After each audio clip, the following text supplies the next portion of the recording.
Viewers আসসালামু আলাইকুম। বিচার প্রার্থী সংশ্লিষ্ট সকলের অবগতির জন্য জানানো যাচ্ছে যে পৃথিবীতে অনেক ধরনের নীতি রয়েছে। তার মধ্যে বেআইনি কাজকে অথবা আইন যেটাকে পারমিট করে না এরকম কোনো কাজকে বৈধতা দেওয়ার জন্য একটা নীতি রয়েছে, হয়তো আপনারা জানেন।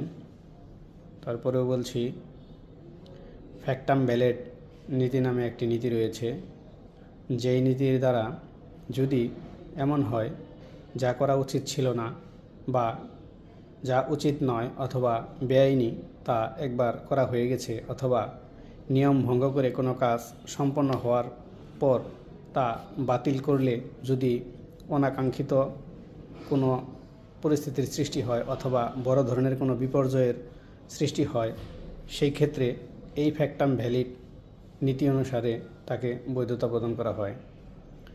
তার মানে এই নয় যে আপনাকে কোনো বেআইনি কাজে উদ্বুদ্ধ করা হচ্ছে অথবা কোনো বেআইনি কাজকে বৈধতা করার জন্য এটা সবসময় ব্যবহার হবে, এরকম নয়।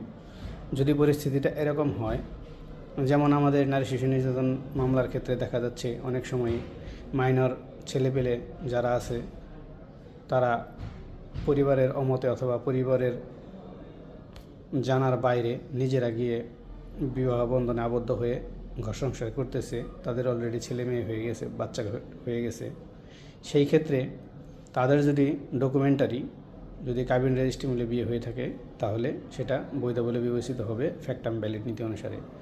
কারণ যে ছেলেমেয়েরা বিবাহ বন্ধনে আবদ্ধ হয়ে ম্যাচিওর হওয়ার আগেই বেআইনিভাবে বিবাহ বন্ধনে আবদ্ধ হয়ে ঘর সংসার করতেছেন এবং তাদের বাচ্চা হয়েছে, সেই ক্ষেত্রে যদি ওই বিবাহ সম্পর্কটা অবৈধ ঘোষণা করা হয় অথবা তাকে বৈধতা না দেওয়া হয়, তাহলে বড় ধরনের একটা বিপর্যয়ের সৃষ্টি হতে পারে অথবা অনাকাঙ্ক্ষিত পরিস্থিতির সৃষ্টি হতে পারে। সেই কারণেই মূলত ফ্যাক্টাম ভ্যালিড নীতি অনুসারে ওটাকে বৈধ হিসেবে গণ্য করা হয়। ভিউয়ার্স, তার মানে এই নয় যে আপনি অন্যায় কাজ করবেন অথবা আইন যেটাকে পারমিট করে না সেই কাজ করবেন। তো ভিউয়ার্স, ভালো থাকবেন, সুস্থ থাকবেন, সচেতন থাকবেন।